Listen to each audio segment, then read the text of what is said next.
So usually I like to ask people if there's anything maybe on their mind that they would like to deal with. See if we can deal with it through the power of meditation. If anybody had a particular request, or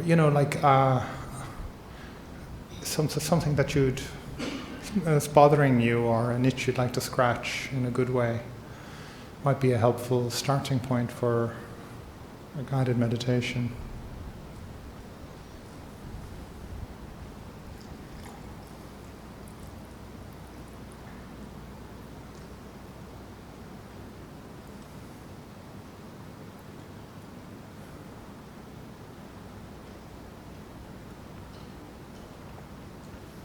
So nobody with pre-2019 stress arising, no?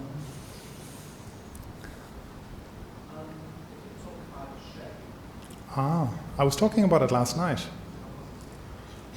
Download it. I talked a lot about it last night, actually. Yeah, I did actually, yeah. But I'll keep it in mind if I'll definitely talk about it, okay? Yeah, good. If there's no other bidders, we have shame.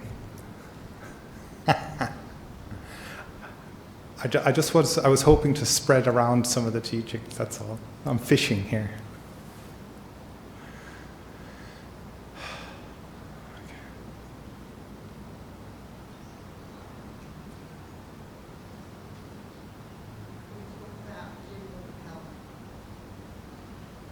I can address health, yes, but is there anything in particular? What is it about the health that's bothering you? Or isn't bothering you? Or itch you want to scratch? For me personally, it would be paralysis. Oh, no, but what is it about the paralysis that bothers you? The paralysis. Yeah, and? What kind of negative thought? There's a whole world of negativity.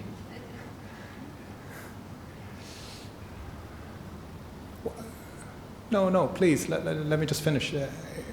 What is it about the negative thought what flavor of negativity, if you don't mind me asking?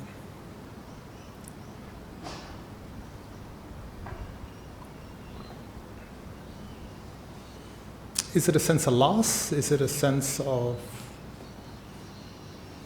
powerlessness? Is it a sense of... loss.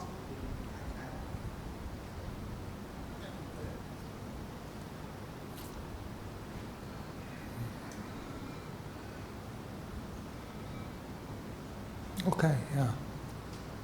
Sorry. In various situations, responsibility, letting be. Okay, but what is it about letting it be that you're having a difficulty with? Is afraid of the consequences of the person who just stand back, letting them be whatever happens. So maybe I'm just going to say if I'm hearing you correctly. Maybe a sense of equanimity, equipoise towards family members that maybe you're having difficulty with choices they're making, or... Yes, certainly to do with equanimity and wanting the relationship to be taking place in the context of metta and not control. Not having control, like you personally, I don't have agency, is that what you're saying? Yes, not wanting that, perhaps creeping in at times. Oh. Well, this is very interesting. You guys are good. Okay. So, Amanda. So this is a greeting from Bodhinyana. So please just listen and take it in.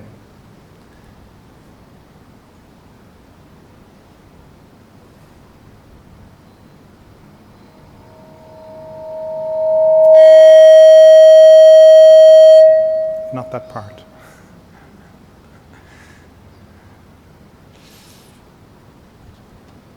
No.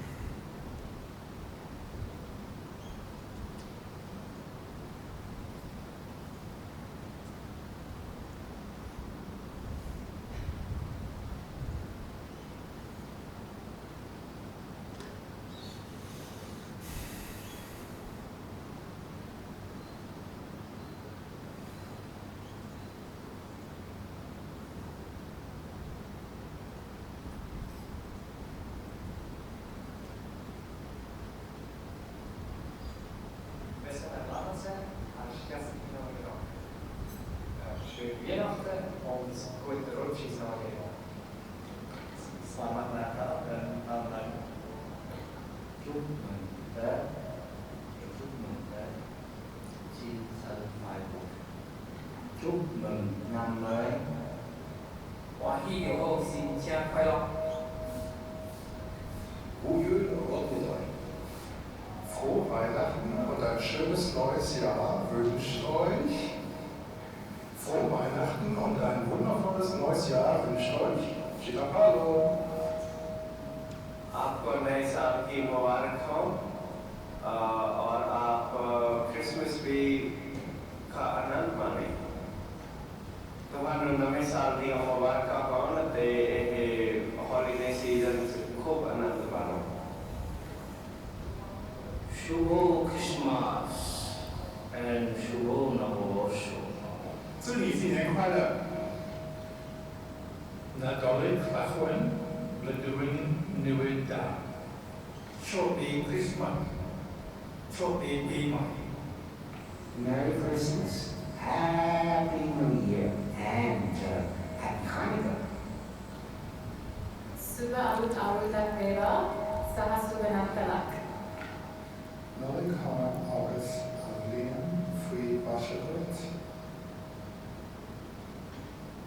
So happy Christmas and Happy New Year from all of the members in Bodhinyana in a few of their own languages.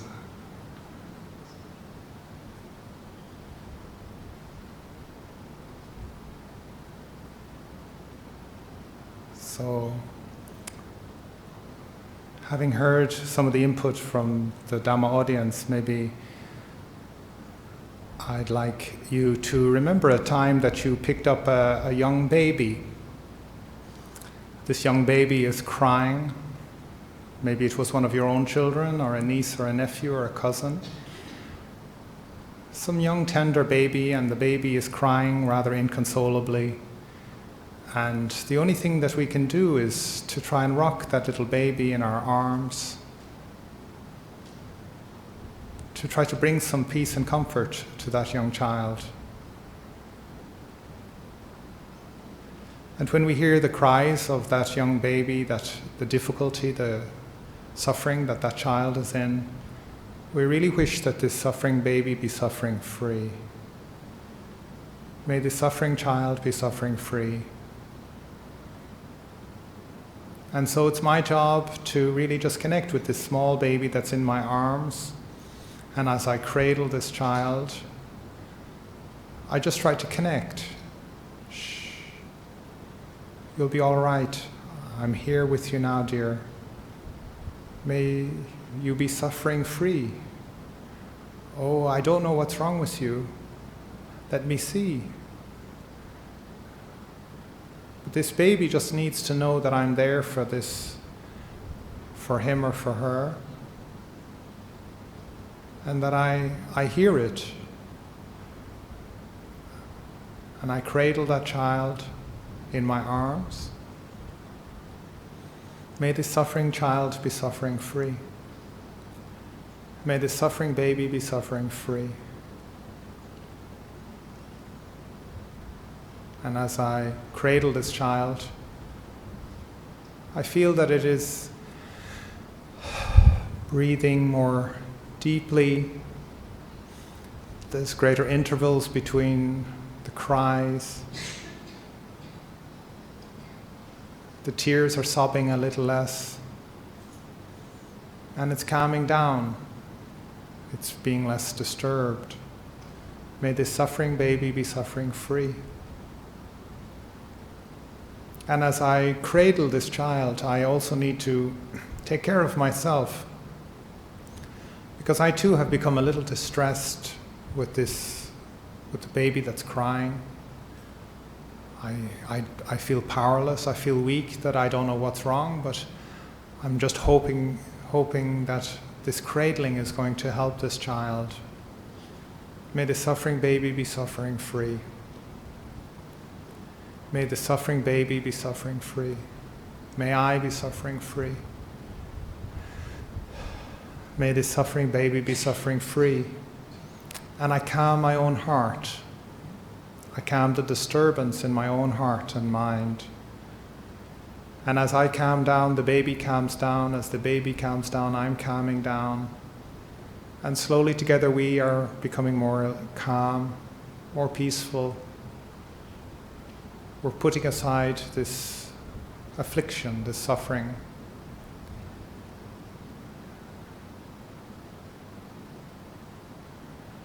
And similarly, I'm going to now just scan down through the various body parts in my own body. So may the top of my head be suffering free. So I'm just extending the same wish of great compassionate feeling towards the top of my own head. May this suffering head, this top of my head, be suffering free. And the back of my head, may the back of my head be suffering free. And may the right side of my head be suffering free. Again, just allow the voice direct you along like a GPS, giving instructions. So there's just a pattern to what I'm saying, and just follow it along. It doesn't matter, just allow it to be in the background. Intimately connecting with these different body parts. May the left side of my head be suffering free. May this left side of my head be suffering free. Just as a baby wishes to be suffering free, may I be suffering free on the left side of my head. And may my forehead, the front of my head, be suffering free. And maybe like that child, I can kiss it tenderly and make my forehead, the suffering of it, alleviated somewhat. May my forehead be suffering free. And may my eyes be suffering free. Just as the baby was crying, may my eyes be suffering free. And may my nose be suffering free. May the suffering nose be suffering free. And may my mouth be suffering free. May my mouth be suffering free. May I bring some relaxation into my mouth. Try to relax any grimace or any tension. Just try to imagine a slight smile, just to relax it a little bit. May my mouth be suffering free. May my neck be suffering free. May this neck of mine be suffering free, just as the neck of the child was being supported in my arm. May I support my own neck. May my neck be suffering free. And may my shoulders, my left and right shoulders, be suffering free. So just as if I was coming out of the grocery shopping, and I had 2 heavy shopping bags, and let me just consciously put down those heavy weights. Let me release that weight, that tension, that stress from my own shoulders. Giving myself permission to be suffering free. Not telling myself, just inviting this suffering free to enter my shoulders. And may my arms be suffering free, just as the arms were cradling that child. May my arms be suffering free. And may my hands be suffering free. May these suffering hands be suffering free. May my chest be suffering free, my chest and lungs be suffering free.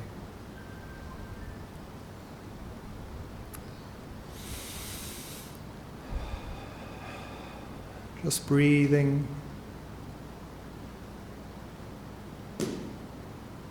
with great compassion through my lungs. Any tension, any residual air, just allowing it to come and to go. May my lungs be suffering free.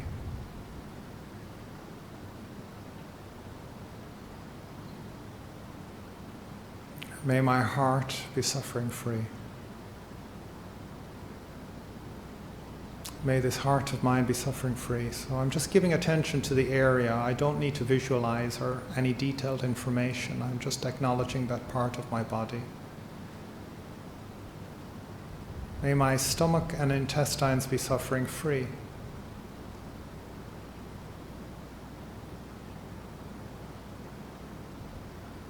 Any tension, just giving it acknowledgement and awareness, and just this beautiful, compassionate wish that it be suffering free, not wanting it to go, just acknowledging the difficulties, the tensions. In my solar plexus, may my solar plexus be suffering free.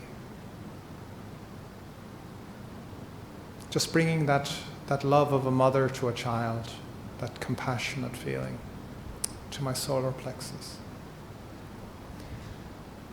And may my back and spine be suffering free, my upper back, middle back, lower back, and radiating ribs.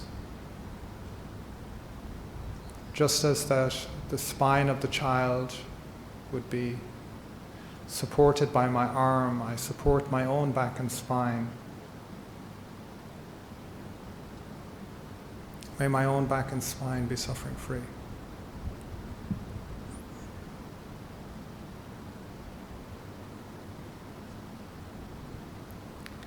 May my pelvis and hips be suffering free.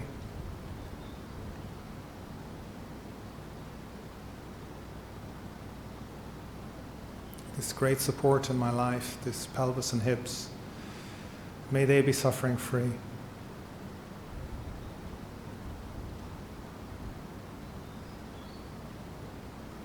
May my thighs be suffering free, these powerful muscles that help me lift and stand and move, may they be suffering free. And may my knees be suffering free. May these suffering knees be suffering free. May my shin and calf be suffering free. May my heel, ankle, foot and toes be suffering free. So just like a doll, let's put all these parts of this body back together again. The feet, the legs, the arms, the torso, the neck, and the head. And let me cradle this body and mind of mine just as I did for the child. May I be suffering free. Let me just embrace this body and mind of mine, even as a child, and wish that I be suffering free. May I be suffering free. May this body and mind be suffering free.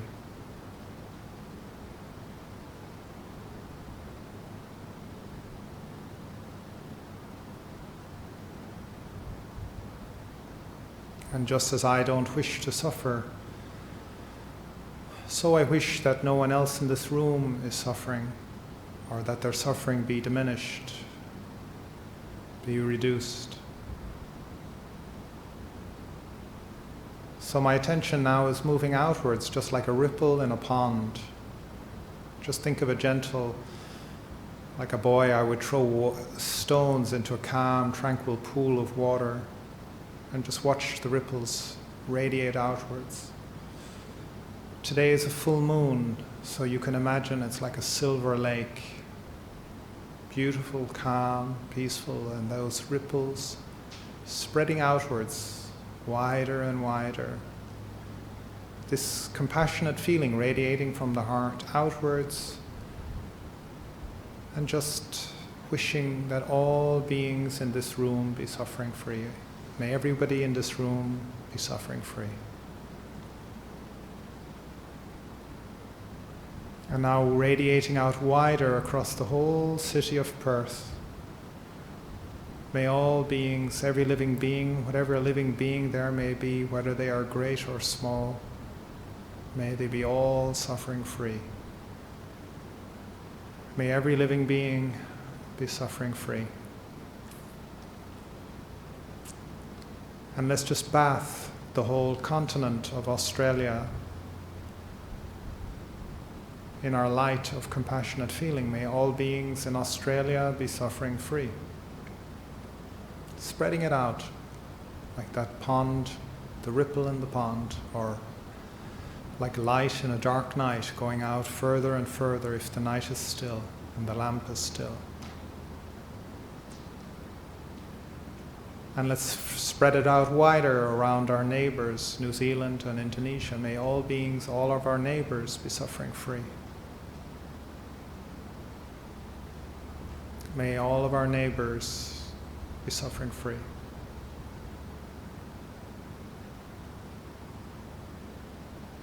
And now let's just move up into Southeast Asia, the whole of Southeast Asia.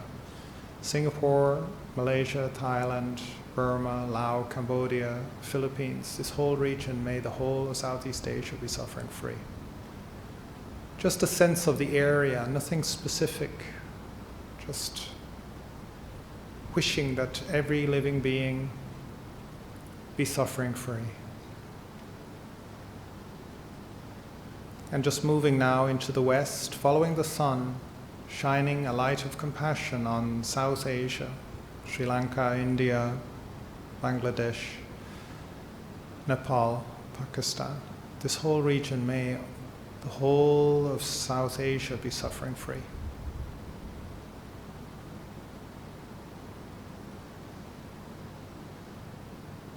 And now we just move gently along into the Middle East, from Afghanistan through Iran, Iraq, to Syria, to Israel, to Lebanon, to Palestine, to Yemen.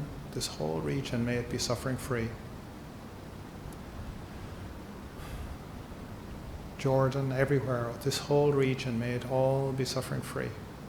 May all Middle Easterners be suffering free.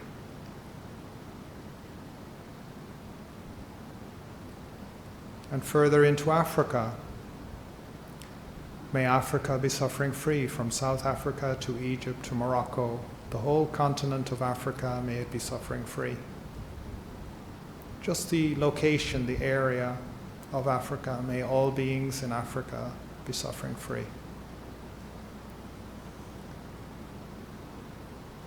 And just moving north into Europe, from the boot of Italy to Scandinavia, from Portugal to Turkey, from Ireland to Russia. May all of Europe be suffering free. May suffering Europeans be suffering free.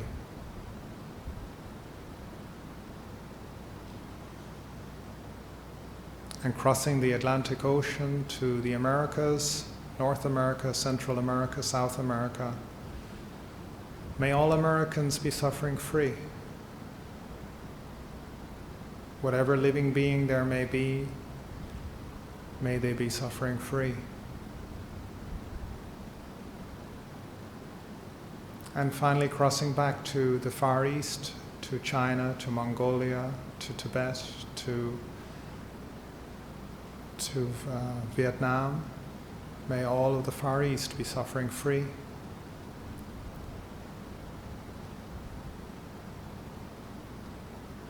Now I'd like to step back from this planet Earth and just see it like a globe. I can see the continents, the great oceans, the polar caps, the clouds, the mountains, the rivers, the lakes. May all beings on this planet Earth be suffering free. So maybe I can cradle the globe like I cradled that child. May all earthlings be suffering free. May all living beings on this planet Earth be suffering free. Whatever living being there may be, whether they are weak or strong, the great or the mighty, medium, short or small, may all beings on this planet Earth be suffering free. Even as a mother would protect with her life her child, her only child, so too with a boundless heart do I wish that all beings on this planet Earth be suffering free.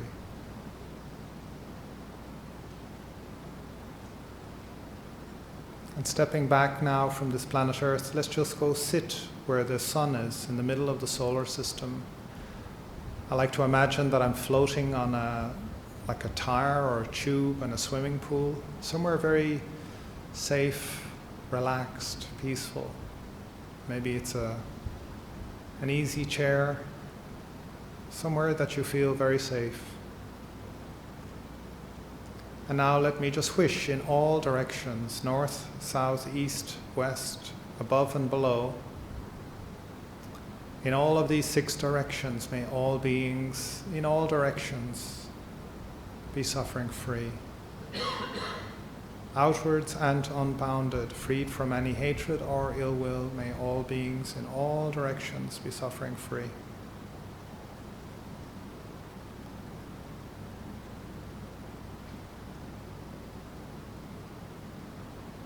May all beings in all directions be suffering free.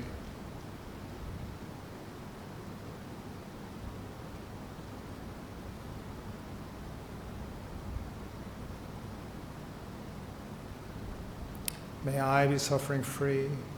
May you be suffering free. May all beings in all directions be suffering free.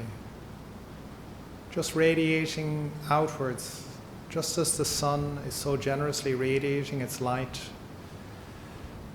radiating in all directions, this great compassionate feeling that all beings be suffering free. May all beings in all directions be suffering free.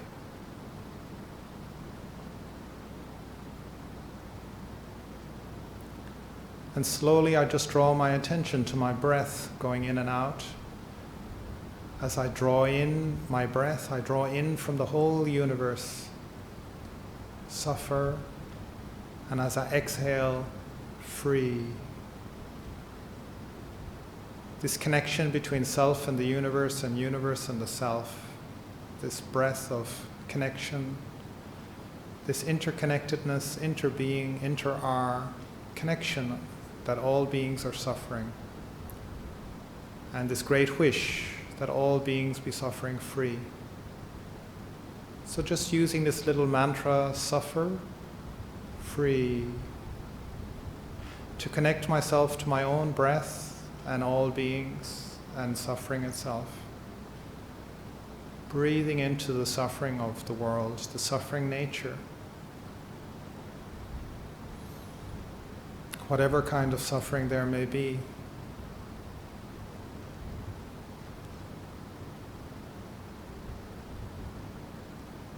Breathing in this great compassionate feeling. Suffer, free.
If any tension or any sensations arise in the body, just breathing into it, suffer, free. Not wanting it to go, but just welcoming the experience of suffering itself. Not leaning into the suffering either, not pushing it. In a sense, finding a comfortable space between the you and me of suffering.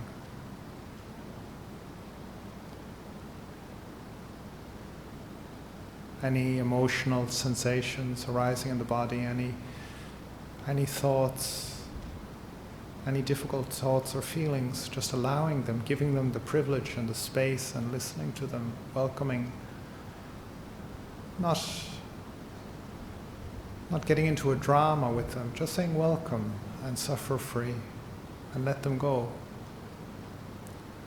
Coming and going, these sensations, thoughts, memories, feelings. And breathing into them, breathing in.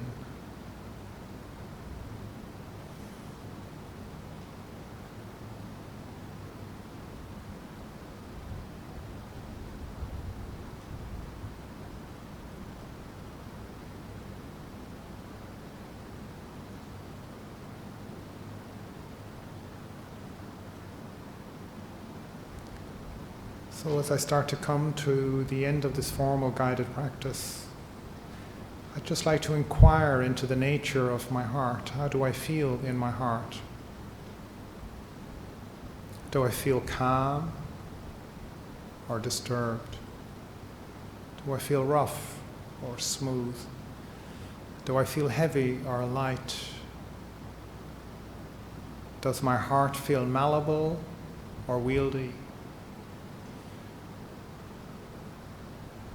Is my heart softening or hardening? Do I feel I'm going from a dark place to a brighter place, or from a bright place to a brighter place, or from a bright place to a dark place, or a dark place to an even darker place? What is the tone, the ambience? Just as if I walked into a restaurant and somebody would say, well, how was it? A lot of the time I would be talking about the tone and the ambience of the restaurant. They were friendly or they weren't friendly. On balance, I liked it or I didn't like it. How is this experience for me right now in my own heart?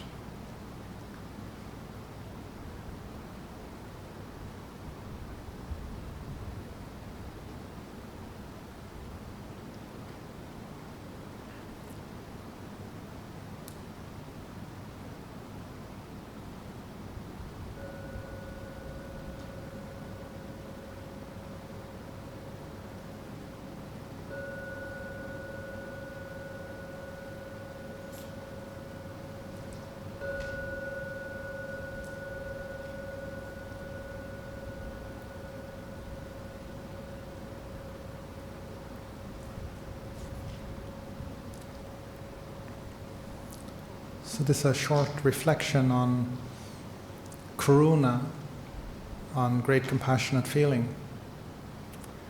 And karuna is very associated with the Buddha.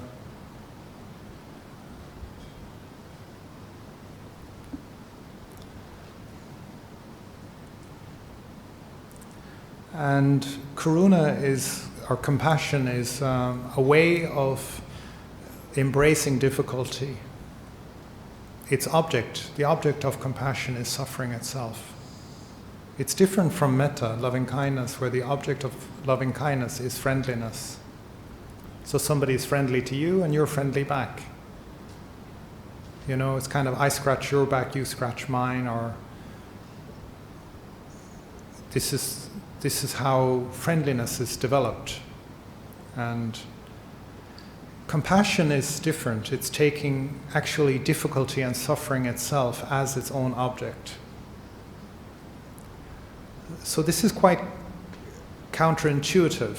You know, normally when we have pain or difficulty, emotional difficulties, we have difficult relationships, we have difficult weather, we have difficult financial situations, we normally get annoyed, we're afraid, we're anxious, we get angry with this difficult situation, right? So this very, very counterintuitive teaching of actually embracing it, embracing that suffering, and making it the very object of our meditation. The very object of our meditation itself is really extraordinary if you think about it. So this is a great skill if you can cultivate and develop this ability to be and have compassion towards suffering. Now, fortunately, we naturally have compassion. Unless we're a complete psychopath, we feel compassion, we feel other people suffering, we feel suffering itself. And so the object of a young crying child normally elicits in most people a sense of care, a sense of wishing that child not suffer. If for instance, you're more comfortable with a tender young animal like a rabbit or a cat or whatever you like, just generally for most people, a young crying baby is a very useful object. So the next time you have the opportunity to get your hands on a young crying baby, I recommend, as a small exercise in boosting up your treasure box of occasions. And it can be really stressful, actually, super stressful, holding a young crying child in your arms, because it's not going to go away just because you're now in compassion mode after my class. And it's a great teacher that suffering is going to follow its own causes and conditions and run its own course. There's one of my own little personal guidelines is, there's no point in arguing with the weather. There's no point in screaming and yelling at the weather for being the weather. So sometimes we need to have different strategies with regard to suffering. So there's all kinds of suffering in the world. So today we were hearing about different examples, quite interesting, that we had mention of shame. Shame is a suffering. We had mention of physical difficulties. Physical illness is a suffering. And we had, the powerlessness of not being able to maybe help family members. And for men, for instance, a major cause of shame is powerlessness. That we can't help those people that we love or care for. This is how we're conditioned, maybe socially conditioned, maybe even a genetic conditioning, that men take on these roles as protectors. My own name is Buddharakkita. Buddharakkita means the Buddha protects you. So protection is a very important quality in the world, that we need to feel safe and we need to feel protected. And very often men take on this role. And when a man is not able to provide protection to what that man feels duty-bound or honor-bound, or through care or love or family or whatever it is not able to protect, then shame is naturally going to arise, because I am not able to, I am less than, I am inferior, I am pathetic, I am weak, I am hopeless, I am useless. And that articulation, all those words are the words of shame. And shame is like the slumping of shoulders and feeling defeated, and physiologically the blood is moving from your limbs and your head. Sometimes we can even feel lightheaded or even get a heart attack. So the blood is moving into the internal organs, away from the external organs, and physiologically you're preparing to die. You're preparing to be eaten alive. This is physiologically what's happening. Anxiety and fear and anger are different physiologically. They're more involving adrenaline, fight or flight. So anxiety and fear are stages of flight. So you have adrenaline, your blood is going out to your limbs, it's not going to your internal organs, and you want to flee, you want to run away. Anger is, again, it's the fight side of the adrenaline system.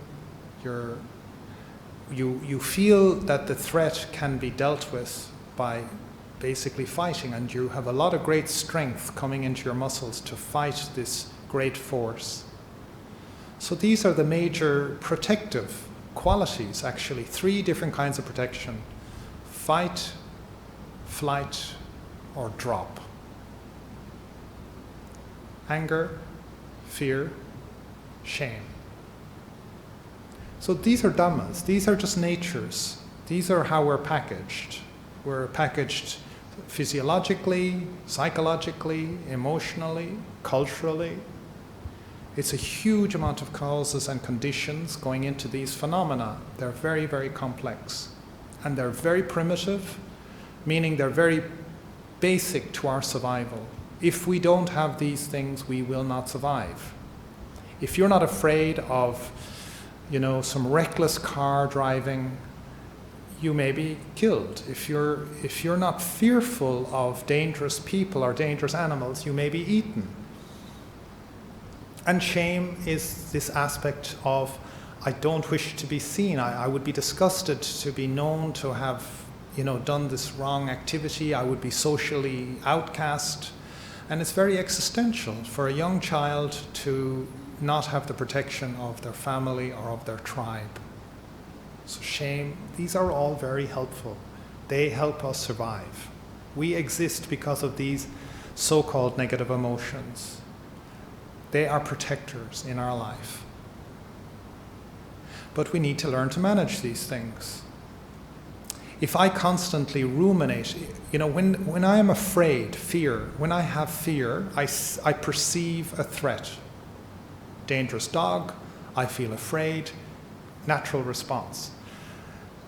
Anxiety is where I perpetuate a kind of a rumination. I get into a constant thinking about maybe this might be fearful for me. It's a perpetuation. Fear is a response to a fearful situation. Anxiety is the state of fear, where I perpetuate that, and I don't need a target. I don't need a specific object. I'm in anxiety mode.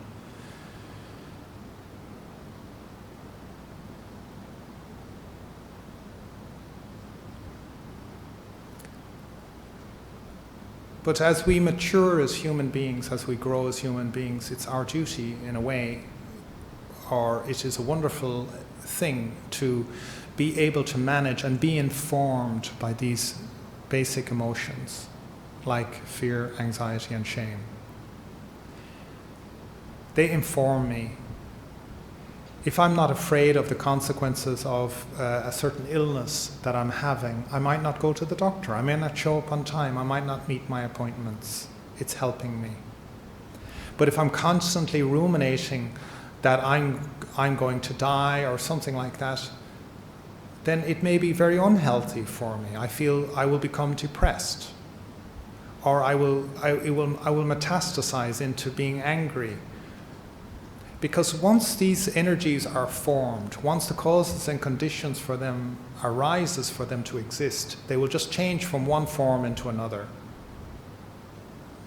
So at the root of a lot of this is the conceit that I don't deserve this, this difficulty. I don't deserve this suffering. Why me? Why me? Well, why you or why me is because of causes and conditions. It's arising because of causes and conditions. And if I have any skillfulness, if I have any manageability in my life, maybe I can just change those causes and conditions. And this is what we call paticca samuppada. Depending on causes, effects will arise. So depending on a fearful object, fear arises. Depending on an angering object, anger arises. Okay, maybe I have a habit of anger. Maybe I have a habit of fear. How did I form that habit? it helped me once or twice in my younger life. When I was very small and weak and powerless as a little child, I learned to run away from dogs. And that saved me from being bitten, you know? And then later on, I met this sort of habit of being afraid of dogs becomes like a general anxiety towards dogs or animals, or I'm afraid to go near any animals. I don't know how to manage that experience.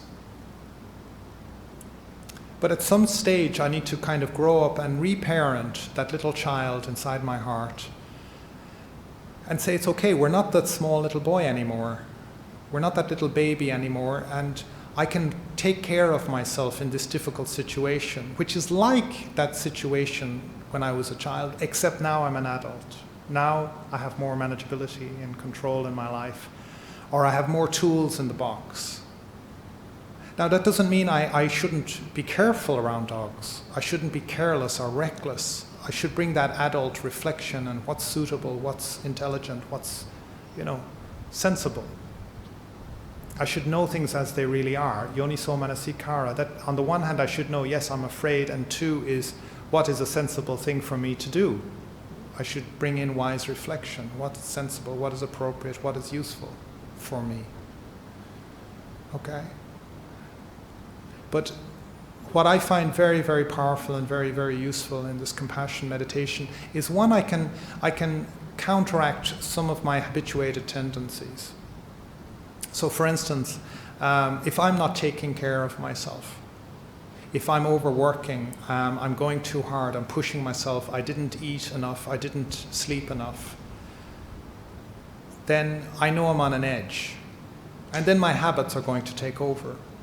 So supposing something doesn't quite work out, I get delayed in traffic and I miss my flight or my train, and I'm getting angry and I'm screaming at the immigration officer who's giving me a hard time, or I perceive that they're giving me a hard time. So my habit may be for anger, and I get angry with the officer or something like that, and I get myself into more trouble. You see? I wasn't taking care of myself. So I find it really, really helpful to cultivate these meditations like we've just done with compassion, for instance. How to recognize. So as I began this talk, I began by asking, was there any difficulties? Was there something that people wish to address? I ask myself that all the time. Do I need to address something here going on in my own heart? You see, I found that apart from just my own, carelessness, my own not taking care of myself, and again, many times men are often not cultured to take care of themselves. They must take care of others, but not themselves. This is a quite important thing. This is part of our power. And the same also with women. They can be nurturing. And we get an imbalance into our care. We're not self-caring, we're taking care of others. We're taking care of everybody else's needs, because that's what helped us when we were young, to look after others. That's what we got rewarded for. But we didn't learn how to take care of our own needs and our own selves. This is only one particular aspect. Obviously, there's a lot of, I could easily take it the whole other way around, of where I only was looked after, but, I think that others should look after me. So I can only do so many combinations at one time without it sounding very silly. But please imagine or replay this in a different way if you can, in your own situation, in your own heart. But I'm trying to deal with anger, I'm trying to deal with fear, and I'm trying to deal with shame. And so learning to take care of ourselves, learning to recognize our own needs. You see, craving and suffering really arise from where our own needs are not being met. Suffering is where we want more than we need. Wanting what we need is a great level of suffering. It's not having our needs met. And there's different causes and reasons why we may not be having our own needs met. And one of those reasons may be what I call emotional anorexia, where we purposefully deprive ourselves of our own needs. We don't give ourselves the love, care, kindness, and acknowledgement that would be beneficial. So this opens me and leaves me prey to shame, fear, anxiety, and anger. And also these emotions are contagious. So if I surround myself with people who are anxious, fearful, angry, shame-ridden, then I will also pick up on their emotion as well, and that can also rub off on me if I don't protect myself with that. So this ability to check in and ask, what is my current state, using mindfulness to be mindful of how I feel, how I think. So we call this, Kayanupassana, being aware of my kaya, my body. Vedananupassana, aware of my qualia, aware of my very basic attraction towards or deflection away from something. Which way is the needle going? Is it towards or away from? That's kind of like a Vedana. I don't feel safe, I feel safe. That just very primitive sense of survival. And then Chittanupassana, watching all of my mind states. So that could be the thoughts or it could be the emotional states. And then Dhammanupassana is like, for instance, the weather, the conditions, the food, that I didn't get sleep, or I'm in a traffic jam, and all these different dhammas, these different things that are impinging on my experience of the world. Paying careful attention to that and then reflecting, well, what do I need here? What would be useful? What would be beneficial?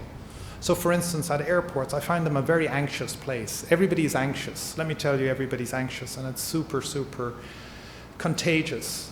So even the staff are anxious in airports because they're getting the contagia, the emotional contagia of everybody else going through.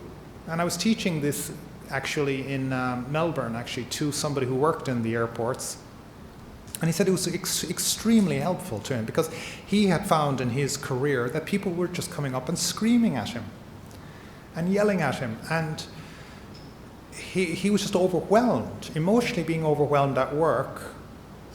And he started to do this. He started to just practice self-compassion for himself at work. And he said the amazing thing was, one, he felt a lot better at work, and two, less people seemed to be drawn to him and screaming at him. So I don't know if it was just he thought there was less happening because it wasn't bothering him as much, or they actually weren't being attracted to him as another angry person or another irritated person.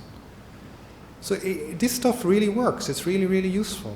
So I just recommend to the Dhamma audience to, go and beat this to death, please. And it's a priceless meditation, so there's no refund. But I take it to the max and see where it brings you, So the near enemy of compassion is this cruelty of the mind to just like, oh, suck it up, suck it up. What's your problem? So what? Your leg fell off. At least you got the other leg. Or it happens in all kinds of horrific ways. Like, you've had a miscarriage. Oh, at least you can get pregnant. These are quite aggressive things, rather than saying, I get it, I get it, I get it. And compassion is this ability to step into other people's shoes. It is not sympathy. Sympathy is, I recognize that you're suffering. Compassion is, I get that you're suffering. Big difference. I see your suffering. I feel your suffering. Okay? Predators have sympathy. Predators know that you're weak. Predators know that you're down. Oh, you poor thing. Empathy is, I feel it. What can I do for you? I feel it. It's very different. So as I practice this kind of practice of compassion, it opens my heart to the suffering in the world and to my own suffering and the suffering of others, and it connects me. It doesn't disconnect me from the world. So yeah, maybe I'm sitting up in Bodhinyana Monastery and everybody's going, oh, it's a nice little glass house that you live in. No.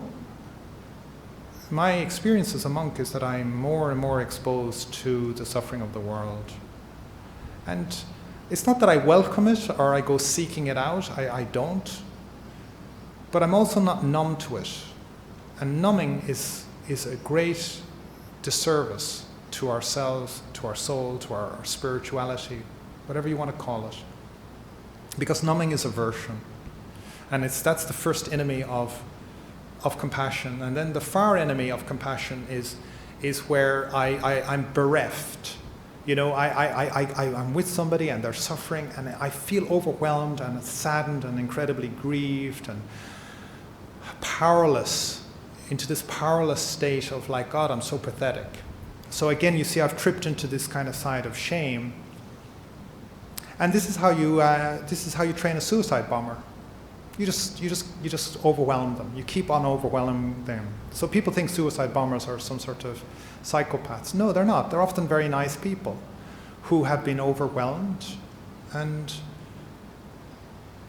that they feel pathetic and useless and they might as well just blow themselves up as a way of being of service to the world. They can be very high-minded, very ideologically driven. So this mastery over emotions is a tremendous power and utility to the world, to yourself, to your families, to your community, to your workplace.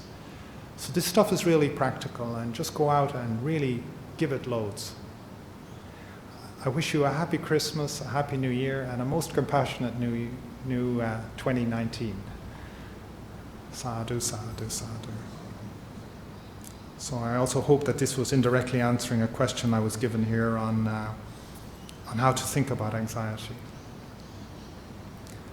I'm not sure what we should do next. I will be here. If people want to leave at 4, it's now 4. I'm here if you wish to ask any further questions. So, but maybe we'll just bow to the Buddha Rupa and that's it.